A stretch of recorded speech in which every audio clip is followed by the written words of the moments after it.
I don't know if it's my end, your end, whatever, but I've had 2 weeks of bad luck with this thing now.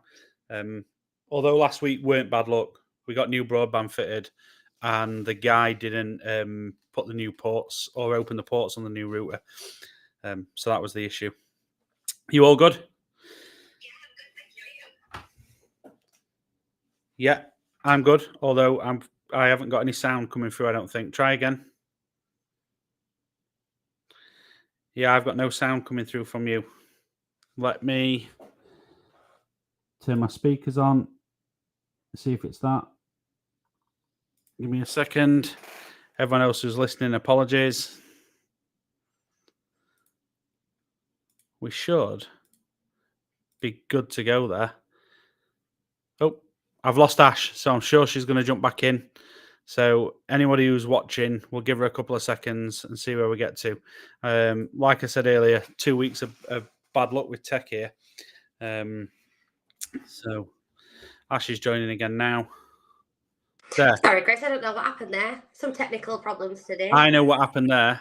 You and I were both on a phone call at the same time as we were talking through here. So it messed up your speakers. Yeah, so I could hear you to start with because you were coming through on my phone. So, right. So because we've had a minute and a half of messing around with tech, I'm just going to jump straight in and do my usual stuff. So we're live on Twitter, we're live on YouTube, we should be live on LinkedIn. I'm going to look to my right and see if that's happening. Yes, we are live on LinkedIn as well. I'd learned to trust the tech, but then after last week and the blip. So anyone who's watching, don't forget to subscribe to Ed and Tech TV on YouTube. The link is there. You can go back, pause it, and check later. Questions will appear across the bottom. So if you join partway through, people know what we've asked. And I usually kick off by just talking a little bit about how we met. So jump in, Ash, if I get this wrong, but we met through a previous role. You came to work in our team. I think it's fair to say hit it off straight away from interview. Stayed friends since, and even managed to get an adults-only weekend away at Butlins dressed as 118 geezers with our respective partners. Anything you'd add to that? No, I think that's a nice summary, to be honest, Chris. Yeah, start to finish sort of thing. Yeah. So 4 years in between. Yeah, so yeah, there is, isn't there? God, 4 years. Is it 4 years? Yeah, I think probably coming up to maybe 5 now, to be honest. Yeah, it's a long time, isn't it? A long time. Idea today is I'll ask some questions. We'll just chat about the answers, so it's just a talk through. Yeah. And hopefully people listening get some use out of it. And at the end of it, will be able to find out where you are if they need to ask you anything or where I am. So do you want to kick off by just telling everyone a little bit about yourself? Yeah, so my name's Ashleigh Porter-Exley, as obviously Chris has already alluded to, and it says on the advert stuff. I have worked in education coming up to around 10 years in kind of commercial sales roles, in leadership roles. As a school governor, I've run a non-profit organisation previously as well. But yeah, very, very passionate about education and love the sector that we work in. So I'm going to start off with the one that I know you won't want me to mention, because every time I mention it to anyone, you get a bit annoyed with me. Yeah. You've obviously experienced success at a young age, and by that I'm alluding to a win on The Young Apprentice. Yeah. Something that I'm guessing, what percentage would it be of the population? It's got to be under 1%, hasn't it? Way less than that, I think. There was 3 winners of The Young Apprentice, because after the scary Northern girl with crazy eyebrows win, that's it. They axed it after my season of The Young Apprentice. 38,000 people applied for my series. I was 17, so obviously we're talking a number of years ago now. But yeah, crazy experience. How did it make you feel? At the time, I was 17-year-old, and I thought, life was easy and simple, kind of. You're all sprightly and have not experienced a lot at that age, are you? So yeah, I suppose at the time I was quite naive to the fact of what we were going through. It were all a whirlwind experience. It opened a load of doors, definitely springboarded me into kind of the world of education, because up until that point I would have never have considered some of the opportunities that I had following The Apprentice. And then likewise with the Queen's Young Leader stuff that I did as well. So getting sponsored through Cambridge, through the Queen's Young Leader programme, and being able to do stuff around non-profit and sustainable development goals and that kind of piece, that opened that door as well. And yeah, life-changing experience. You met Her Majesty as well, didn't you? I think I'm sure I've seen a picture on LinkedIn. I did, yeah. Like, mixing it with the royals. Yeah.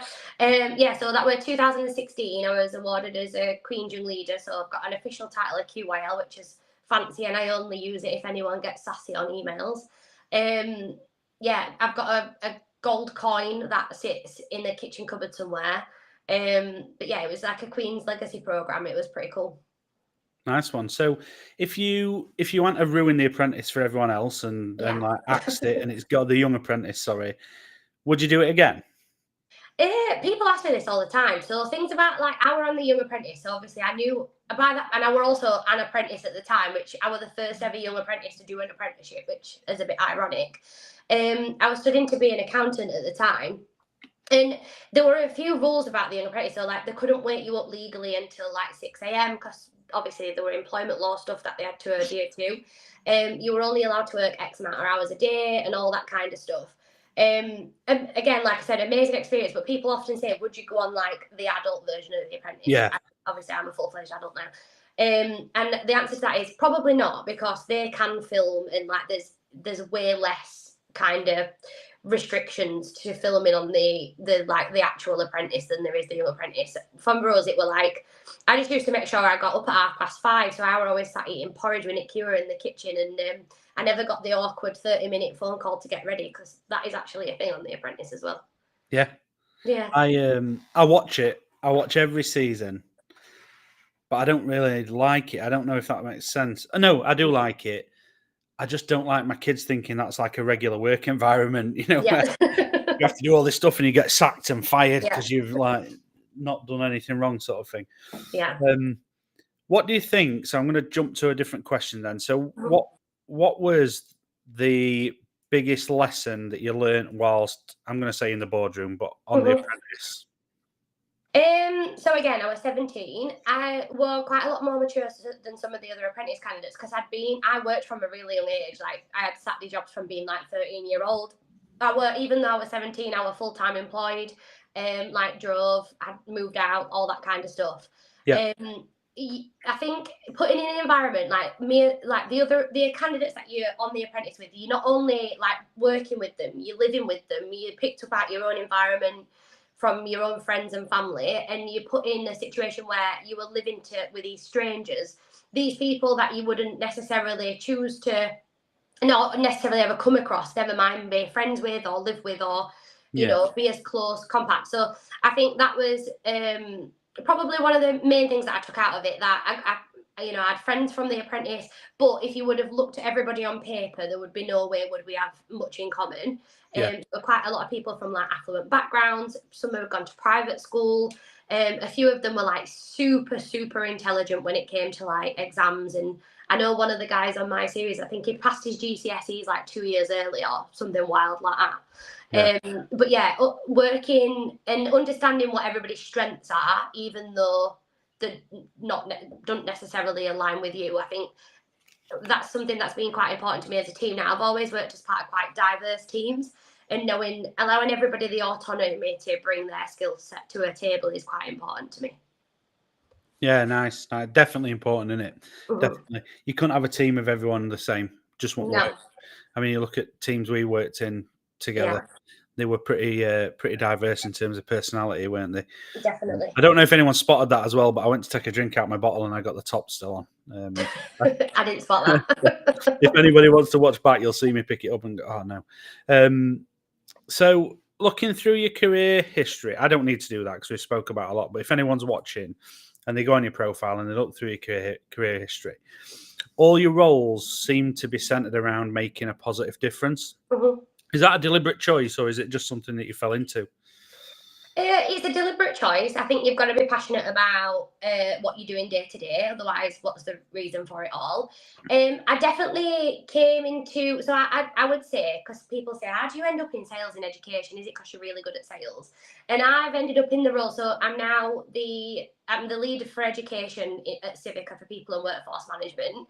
Yeah. And I would say definitely it's more. I'm incredibly passionate about education. I love and breathe education, but I'm gifted at sales, and it's not like I've chosen a sales role into education. I've chose an education role that's suitable to me and what I'm passionate about, and relationship building and that kind of stuff.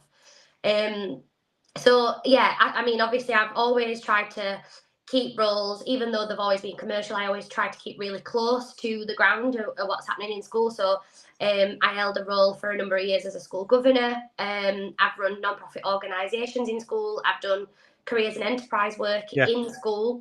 And obviously I do, so I were at a school called Crossley Heath in Halifax yesterday, at a parent engagement session where we were doing like year 11, year 13 enrichment stuff, which were a really good event, and we were there till like 8 o'clock at night, so that was cool. But yeah, I think it's important that you centre the work that you do around something that, that gives you a bit of a fire in your tummy, because I couldn't personally, for me, sell cars or something that I didn't believe in, or something that I didn't feel like were making a difference. I had Daniel Sullivan on last week, who was an amazing science teacher, and he started a business selling science kits into schools, and that's not fair. So part of his business is selling science kits into schools, but it's about his whole approach to science. It's amazing. It's like proper science, and it lights kids up when he does it. And I asked him a similar question about teaching, and he said that his advice to any teacher would be choose a subject that you're passionate about, because if you don't, it's difficult. You mentioned something as well, and it slipped my mind. I was going to come back to it. If I remember, I'll come back to it later. Not often you forget, Chris. It's been a busy couple of weeks. I've been on the road a lot. So, I know what it was. You just reminded me. So you said I'm gifted at sales. Do you think it's gifted at sales, or do you think it's gifted in relationship building?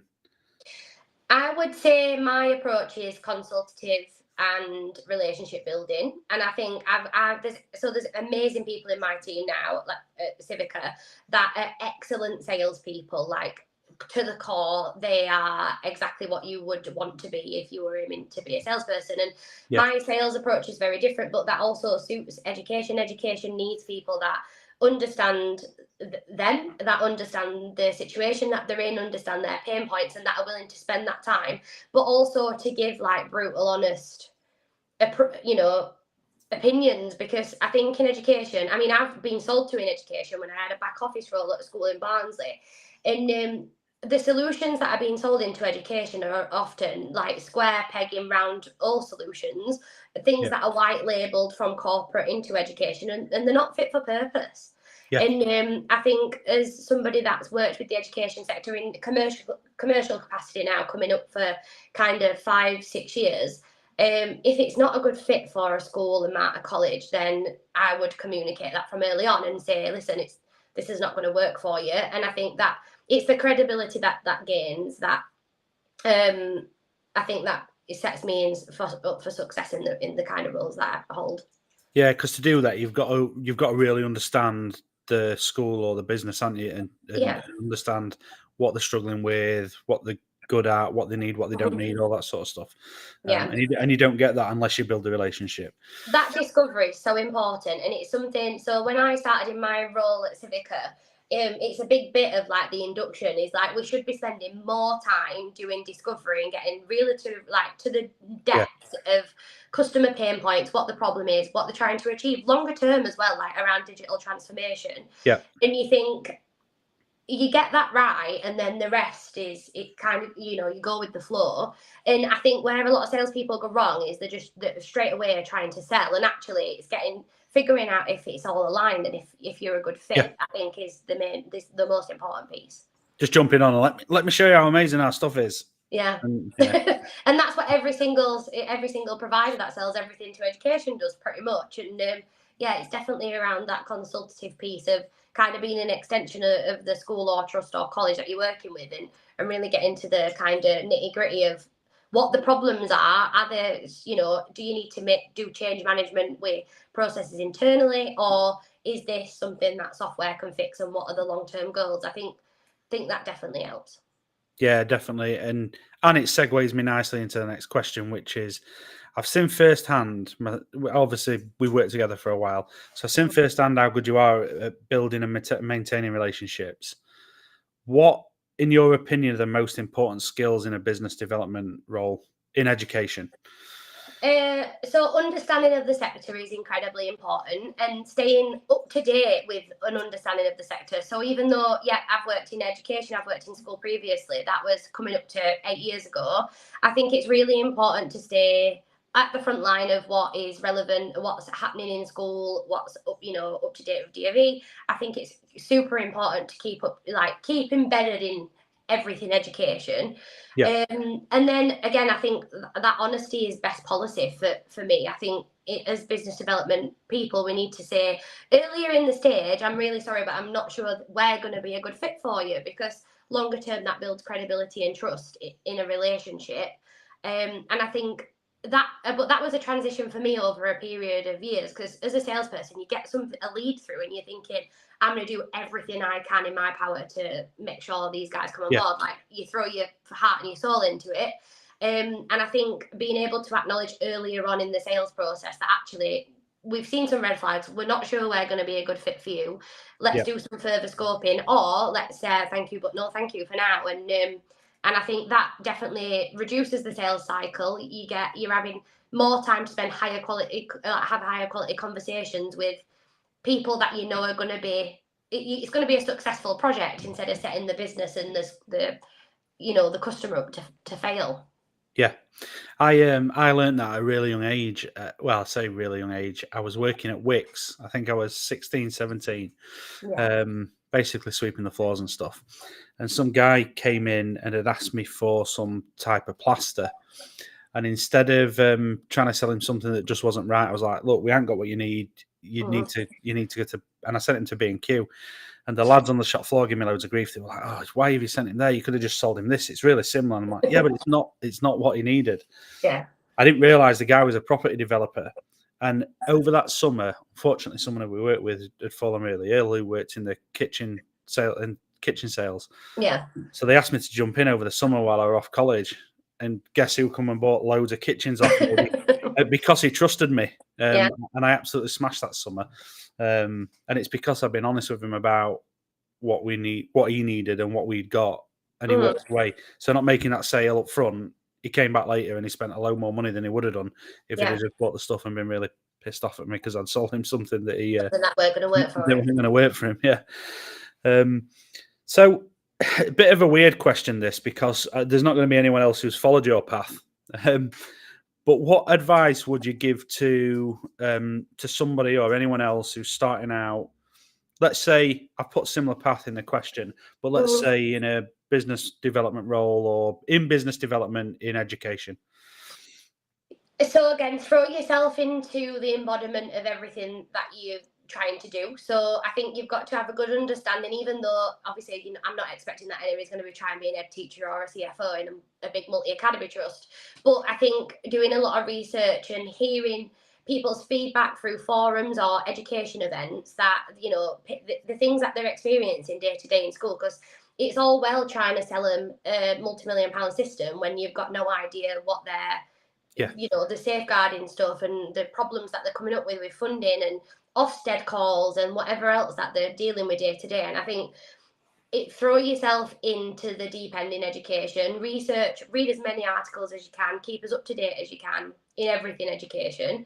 And then after a while, it just clicks. And I think, again, it's, even though you might have to say quite early on, I'm really sorry, I'm not sure it's going to be a good fit for you now. Like you've said with the kitchen situation, they do come back around, and that relationship piece is so important. And in education, you've got to have a level of you've got to have a high level of credibility, because it doesn't matter where you go. Head teachers move teachers mix with other teachers and, you know, and understand other teachers. Everybody, it's a well-knit community. Everybody, you know, speak to each other for referenceability and for recommendations. And I think you've got to hold a really high level of kind of respect and dignity within the sector. Otherwise, it takes one bad thing and the top 10 trusts know about it, and that's it. They're not going to want to work with you again. And that's not where anybody in sales wants to be or business development wants to be.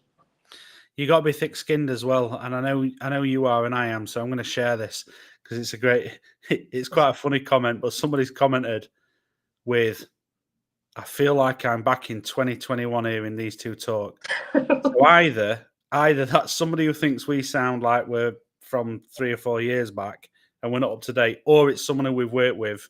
I think it's probably somebody that we've worked with, if we're going to be honest, Chris. Yeah, but yeah, I feel like I'm back in 2021. Yeah. Never wish to go back to any time, whoever that is. So I'm going to go back to my questions. I'm always a bit jealous when I talk about, when I see you talking about this, because I'd love to do this.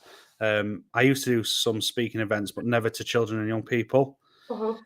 How scary is it? And what advice would you give to anyone else who's wanting to go into a school and start doing speaking engagements? I mean, I'm a seasoned professional now in this area. So I've worked with an agency called School Speakers, who are Wakefield based now for years. Claire, who has been kind of mentor to me, and she's the agent for the speaking stuff that I do. She was actually on The Apprentice, and I remember that the very first time I'd just won The Apprentice, and I got this call from her, and I were earning national apprenticeship wage at the time, and she rang me and said, a local council would like to book you for 2 full days. And I'm thinking, what do they want to hear from me for? And I think having a story that's relatable and understandable to the audience it can be quite inspiring. So a lot of the feedback that I get, like when I go and do school events, is you're speaking how they speak. You've been through the same situation in terms of exams, similar upbringing, and you've shown them that they can, you know, achieve. Well, basically, the world's your oyster. If you can go and achieve it, and this girl from Barnsley can win The Apprentice, and then go on and meet the Queen, and, you know, hold leadership jobs and get into the kind of things that I've done over the years, then what's saying anybody else can't? And I think having a relatable story is, you know, that's imperative. But also, I've got to say, if it weren't for like school speakers and the work that they do, would I have the time and resource to be able to like communicate with the schools, manage bookings, make sure I'm there on time, like with all the brief and stuff? I think definitely, if it weren't, School Speakers has been a game changer for me, and I've got a great working relationship with them. I've just figured out who it was as well. Who put the? You? Yeah. It's our mate Venner's, so it's not somebody. It's not somebody who was insulting us. He just didn't tell me his name on the thing. Yeah, School Speakers look great. Sorry, I've bounced around. You know what I'm like. My brain goes 100 miles an hour, so I bounced around a bit there. School Speakers look great, and I've, like I say, I've done events myself, but you always to adults who I'm training. It could be a big event, it could be a small event, whatever. I really like the idea of like being able to inspire. It makes me, like I say, tad jealous that you get that opportunity to inspire children. Is there anything that like stands out when you're doing it? Anything that, you know, you keep doing it? So is there anything that keeps you doing it? I think there's been events over the years, and I mean, I've been doing it long enough now that I'm in the life cycle of, there's been some year 9 students that I've worked with, or even like year 10 and 11 students that have gone and kind of a mimble in between passing exams, not really knowing what they want to do when they leave school, and now like entering the world of full-time employment. And you'll get an occasional message or a connection on LinkedIn, and I'm like, I don't recognize this name. And I've had a few where it's been like I've mentored or supported students, and then they've come through and said, oh, I've just started as a marketing exec here, or I'm doing some data analytics stuff here, and I've got a full-time job. And you think, I can't believe that one assembly or them sessions that I did in a secondary school can have that kind of impact. But you'd be amazed.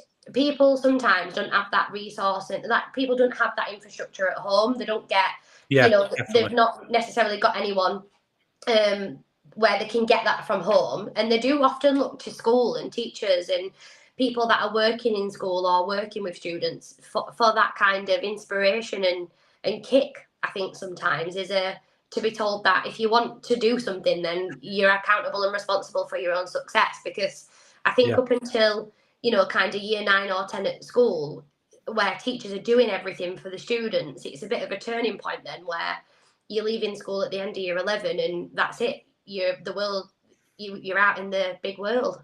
Yeah. Love it. Absolutely love it. So next 3 questions are like pretty quick fire. So first one is, one thing that you've seen during your time working with schools that's made you go, wow, this is definitely making a difference. Yeah. So from a school point of view, probably, I love CPOMs, the safeguarding stuff and the work that they've done over the years. I think that's brilliant. And I've had the privilege of working with that system as well. That obviously from a back end point of view. Definitely in school, it's got to be the Inspirational Learning Group and the National Enterprise Challenge. So I think they're working with around 50,000 students across the UK now. Promoting enterprise and entrepreneurial things in school. Amazing projects. They've been running probably coming up to 10 years, to be honest. I did some work with them in my early career. Amazing opportunity for young people, putting everybody kind of on a level playing field and promoting enterprise and entrepreneurial skills in secondary school. I'd say that probably from a pupil point of view. My little brother won Young Engineer of Britain. Oh, sorry. That's a fib. He came runner-up in Young Engineer of Britain. So I'm bumping him up a place. And I can always remember him going for a job after he'd finished secondary school to tie him over in between what he were going to do next at McDonald's. And he got the job at McDonald's. And when he'd finished there, the next job he applied to, looked through his CV and they said to him, there's something on your CV that really impresses us. What do you think it is? And he went, well, I finished runner-up in Young Engineer of Britain. And they replied, no, you stuck McDonald's out for 2 years. Anyone who does that totally skipped over his Young Engineer of Britain. But we don't see it to do that sort of stuff, because I love the idea of that. Is that what? Yeah, so they announce like most enterprising teams, and to be honest, it's a real life business challenge. So a lot of whatever, I'm not familiar with this year's project, but I know when we were involved, it were like some of the students were creating products for Ryman, and Ryman manufactured, sold them, put them on the shelf. It was like, it is a real life business challenge, and particularly, obviously, we're both from South Yorkshire. It's pretty. Some schools have it pretty tough around here with resources and being able to create those opportunities.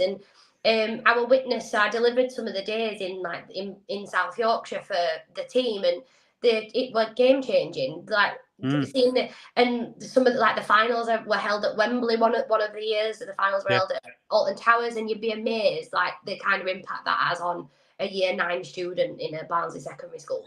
I'm definitely going to go and look at that, because I like I say, I love the idea of it, and I've not seen anything like that for a while. So, love the idea of it. I'll put a link in the comments as well. So then, this one's always turns into a free for all. So I always ask one book or podcast that you'd recommend to everyone listening and why.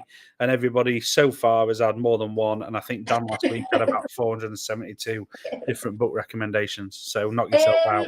Podcast, probably I like to listen to it's called Alex Quigley's Top Tips for Teachers. Yeah. You can get it on Spotify. I quite like that. Again, I think it's really important to hear from a teacher's perspective day to day, the kind of like challenges that they're facing, some of the creative ways of getting around and pedagogy, and some all different topics that are covered on that podcast. I really enjoy that. Book wise, I am just starting to read a Sarah Knight kind of motivational. Well, it says get your SHIT together. I'm not going to say that live on LinkedIn because it's a swear word. But yeah, it's more of it says how to stop worrying about what you should do so you can finish what you need to do. And sometimes even motivate people like me need putting back on track. So I quite enjoy books like that sometimes. I swore earlier on LinkedIn as well, didn't I? just made me realise. I think my daughter's just bought that book. Is it relatively new? I think my eldest. Yeah, I think who so. Obviously you've met. It were a gift from a sister-in-law that knows me incredibly well for my birthday. So yeah. I've just started reading that. I'm sure our Jess has just bought that book. So then the last one, and again I'll put those in the comments, so people can see them. Mm-hmm.